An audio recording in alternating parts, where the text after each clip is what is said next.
Католички Великден во полициски час. Големиот христијански празник католиците во Македонија за прв пат наместо во храмовите го дочекаа дома. Коронавирусот ги испразни црквите, а верниците великденските пораки од бискупот Киро Стојанов ги слушна единствено преку соопштение. Во овие тешки времиња тој им порача да не губат надеж и верба во Бога.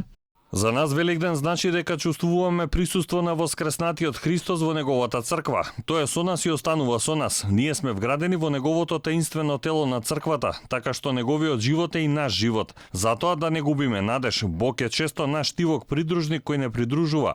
Нека тој воскреснатиот Христос и Господ не доведе до неговата светлина во неговото царство на љубовта, радоста и мирот. Честит празник Воскресение Христово Великден. Христос воскресе. Честитки до верниците со пораки овој Великден да го поминат дома, но и желби за добро здравје. Упатија председателот на државата Стево Пендаровски, премиерот Оливер Спасовски, но и лидерите на двете најголеми политички партии, ВМРО, ДПМН и СДСМ.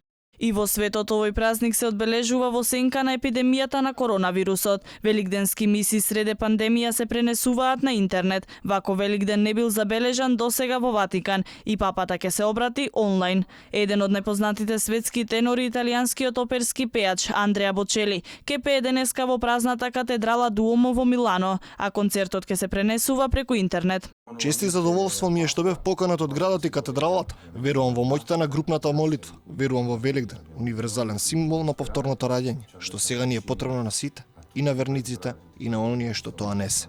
Во свет затворен од корона кризата, христијаните низ цел свет го одбележуваат како никогаш досега. Италијанците за Великден се дома, надлежните ги контролираат дури со дронови. Во Хрватска пак свештеник покрај забраната за одржување верски собири одлучи да одржи своевидна миса на улица. Покрај патот има верници кои клечат. Православните христијани Великден ќе го дочекаат следната недела, очигледно во слични услови.